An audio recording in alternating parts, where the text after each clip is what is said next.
Salut tout le monde, j'espère que vous allez bien. Donc aujourd'hui, présentation de notre véhicule, donc un Volvo VNL 760 de 2022.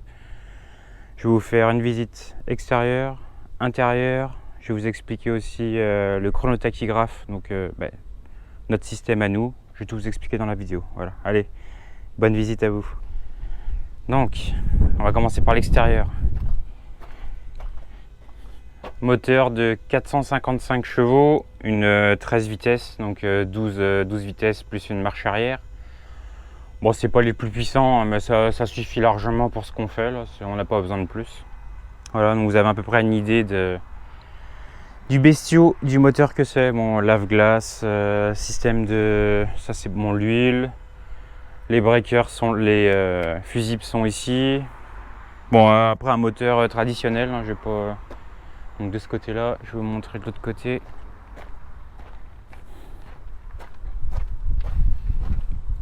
Donc voilà, ça c'est la maladie des Volvo.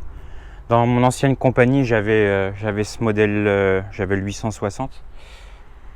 Je pense en 2 ans, j'ai dû en faire sauter 4. Ça c'est vraiment la maladie là.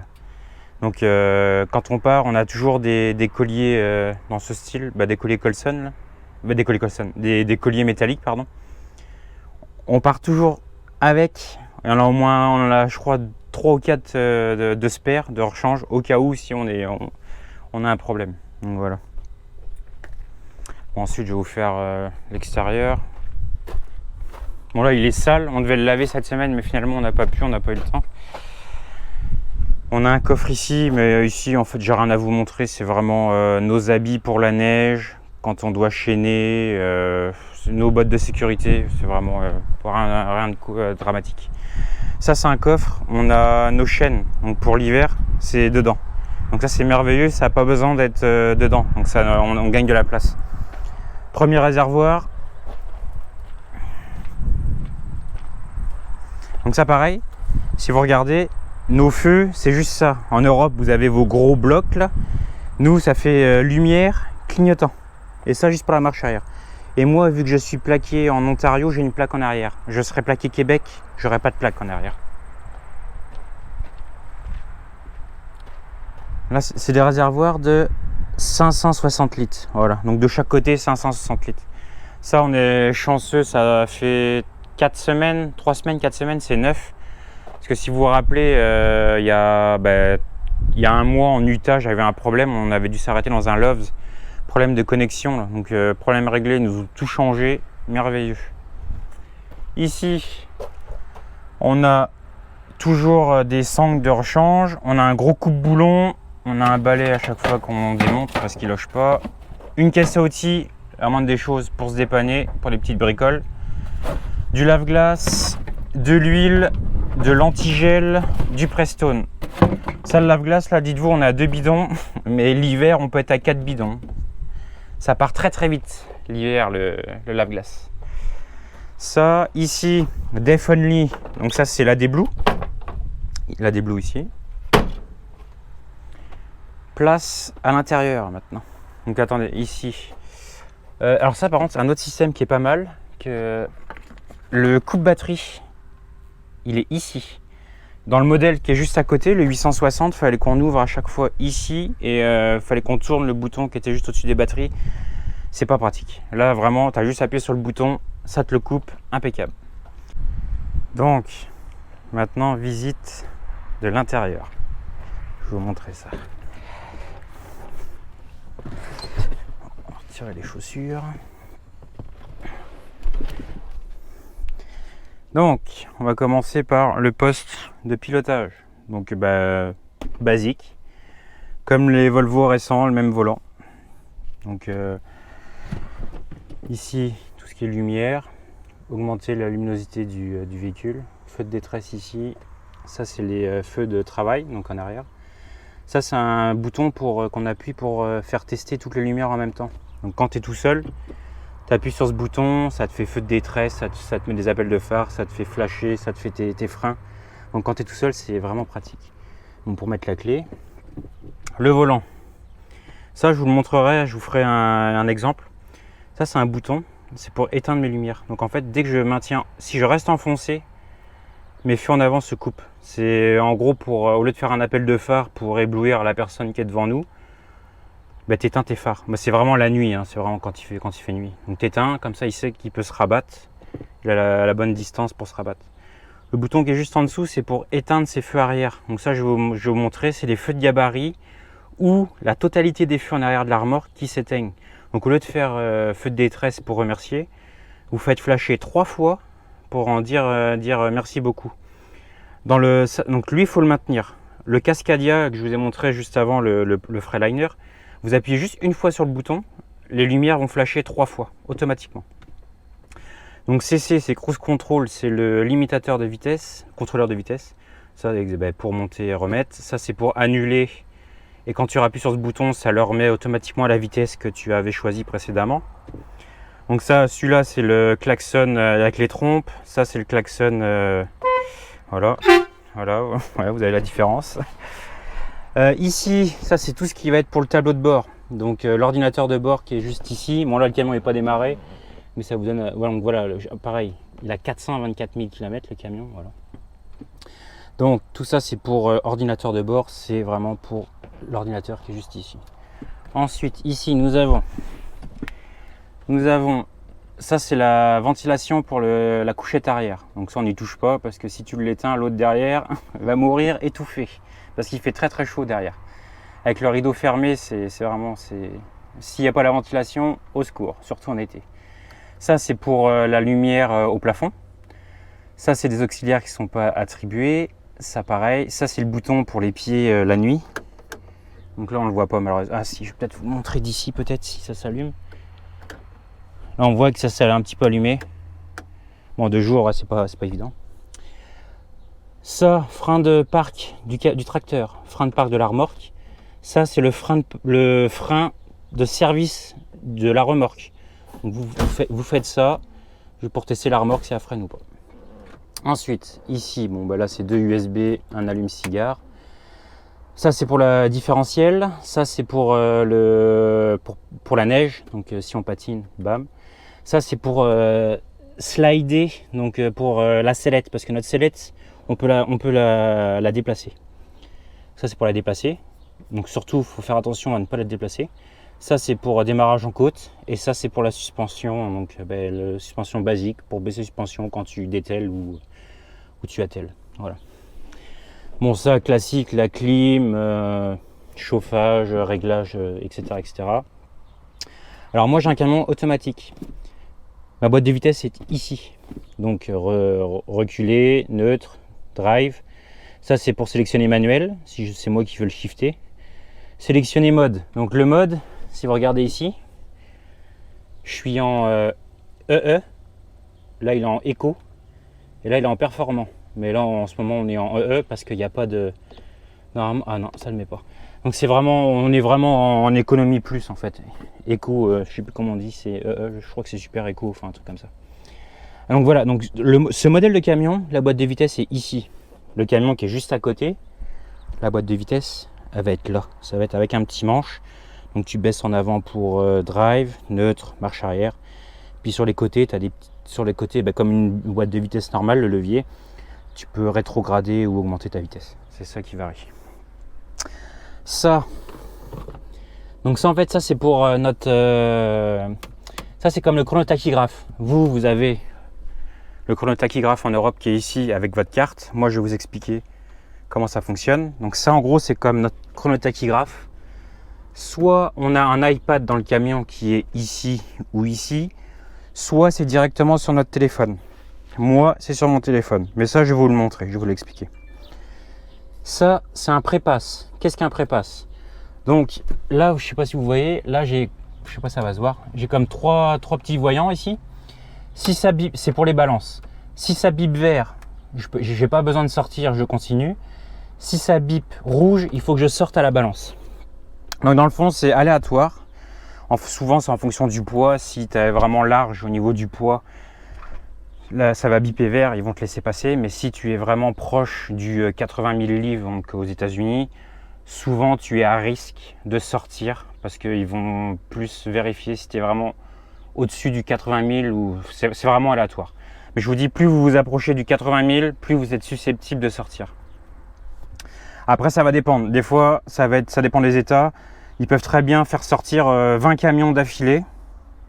Des fois, vous pouvez aller directement à la balance ou directement longer la balance. Parce que votre poids est comme bon en fait. Donc c'est vraiment ça. Ici, donc ça c'est tout ce qui est autocollant. Ça c'est les trucs d'assurance pour le Québec. Ça c'est le péage pour l'A30. Donc en fait l'A30, vous avez Montréal qui est ici. Et en fait l'A30, elle fait tout le détour du sud. Et quand tu arrives à l'ouest de Montréal, donc vraiment bien à l'ouest de Montréal, tu as un péage. En gros, il faut que tu payes. Et nous, en fait, on a la vignette comme un télépéage. Ce qui fait qu'on n'a pas besoin de s'arrêter. On roule à 20 km/h et la barrière s'ouvre. Et voilà. Ensuite, en haut, donc là, on a du rangement ici. Rangement ici aussi. Donc là, on met nos papiers, on met nos papiers, puis l'essentiel, ce qu'on a besoin. Ça va être nos cartes pour le fuel, des ciseaux avec une petite pochette avec stylo, du correcteur pour les papiers si on se trompe, etc., etc. Ça, on a un calendrier ici. Donc ça, c'est vraiment, si je feuillete un peu, en fait, vous voyez A pour arriver, D pour départ. En fait, on met tous nos voyages qu'on a fait, comme ça, on sait combien de voyages on a fait dans l'année, en fait. Bon, ça, c'est nos fils pour nos machins. Ça, sac poubelle, casquette, on a un casque, on a des gilets jaunes pour certains clients.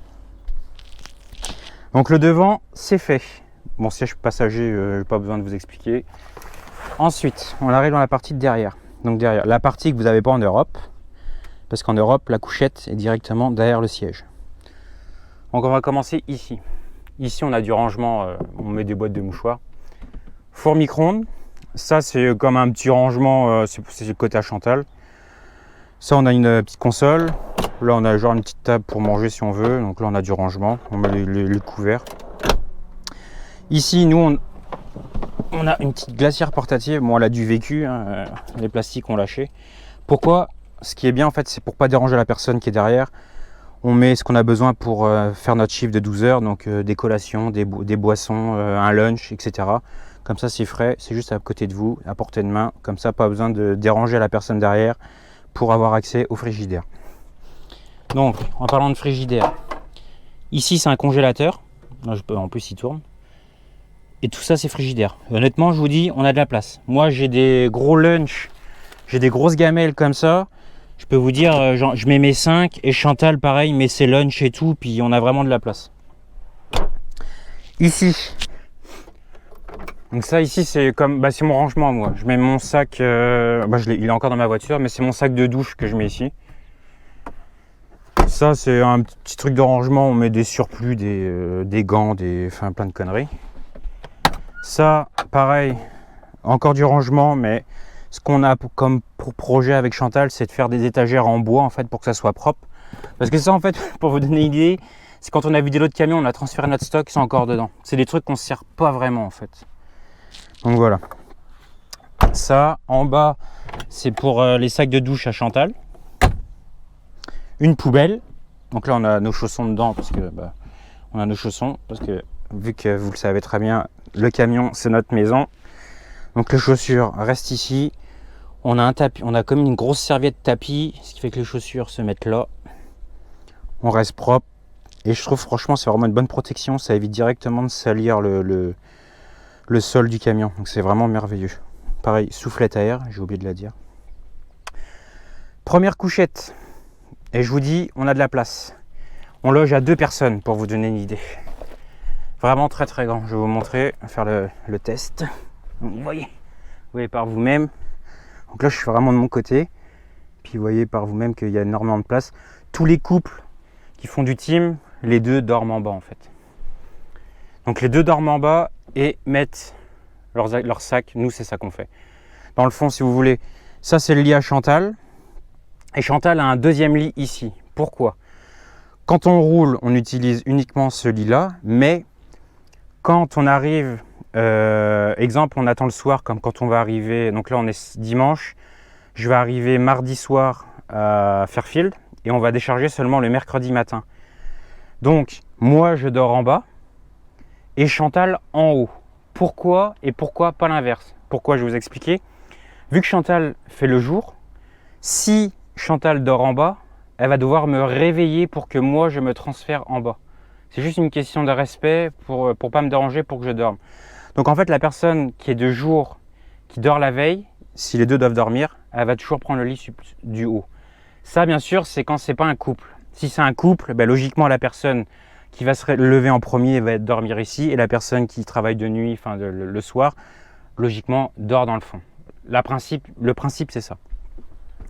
Donc nous, ça c'est le lit à Chantal, et ça c'est mon lit à moi. En fait, dès que Chantal a fini, elle se lève et que je vais me coucher, je mets ma couette ici, que je plie en deux, là, c'est vraiment en deux, puis je fais le burrito si vous voulez, et je dors ici. On met tous nos sacs ici, puis voilà.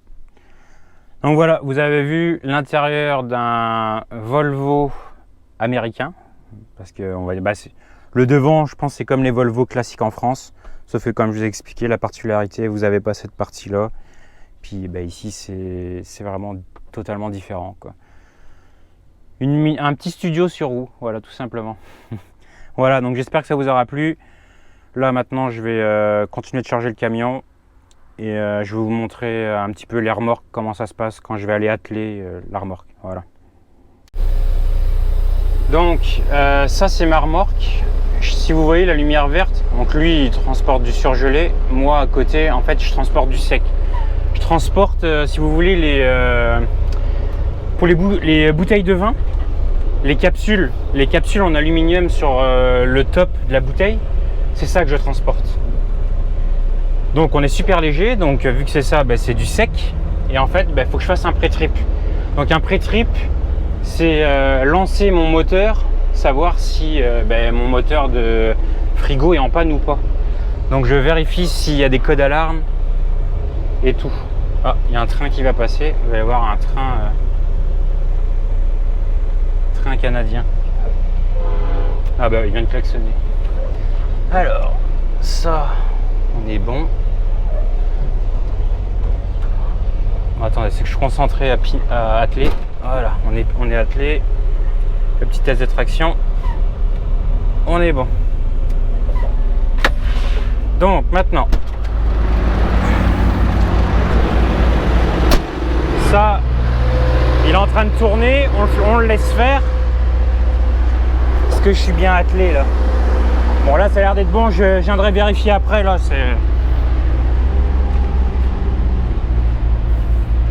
Donc là vous voyez mes essieux.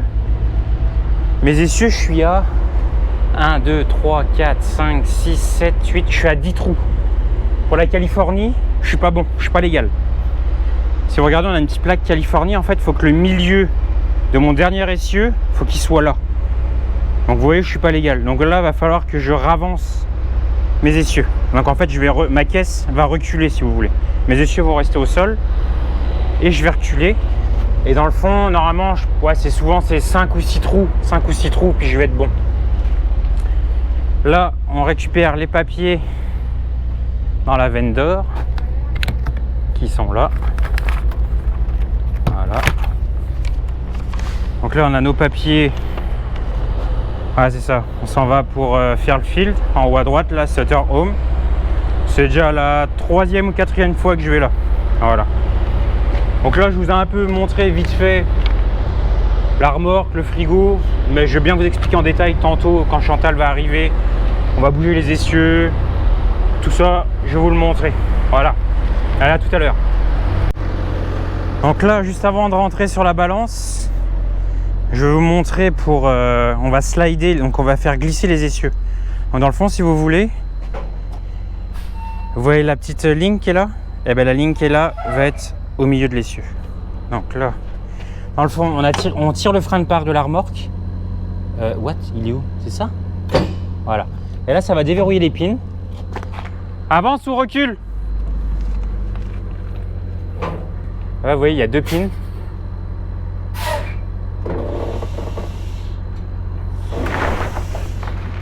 Là, et là, ils sont déverrouillés.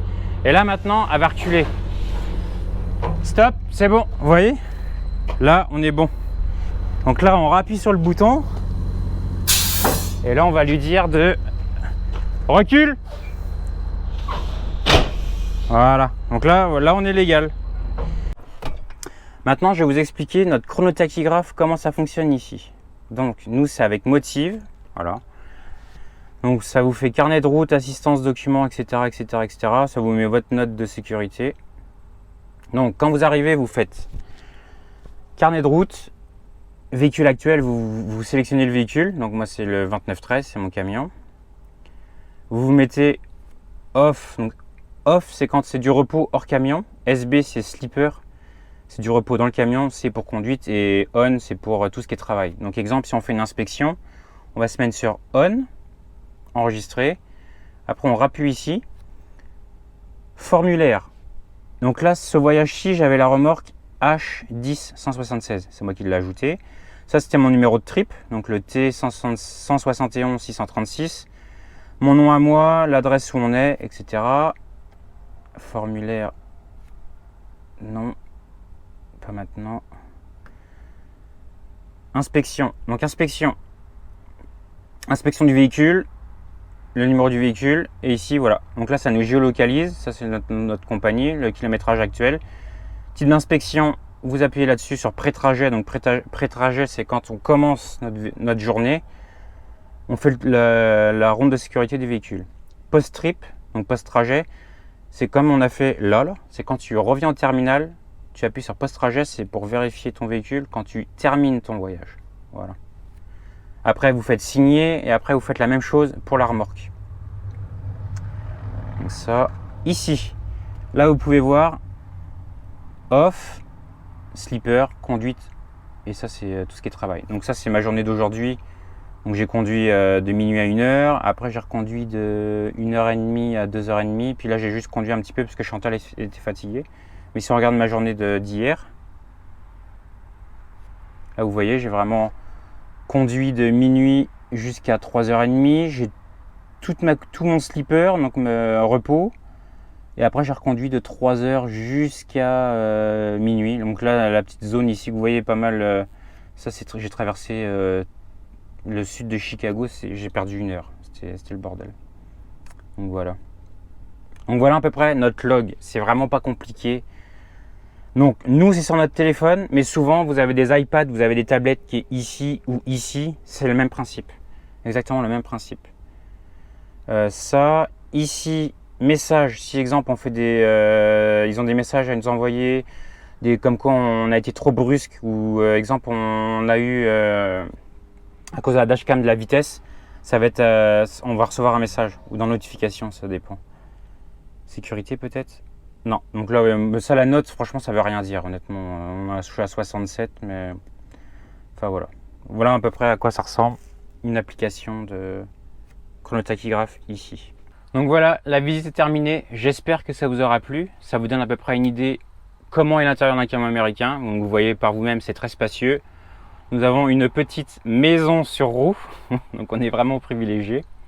Donc j'espère que vous avez aimé la vidéo. Donc si c'est le cas, on lâche un petit pouce bleu. On n'oublie pas de s'abonner, bien sûr, pour me soutenir, ça me fera plaisir. On n'oublie pas aussi d'activer la cloche des notifications. Et on se dit bientôt pour de nouvelles aventures. Je vous fais un petit spoiler, vous aurez des images du Nevada, de l'Utah, passage de douane. Allez, salut à tous!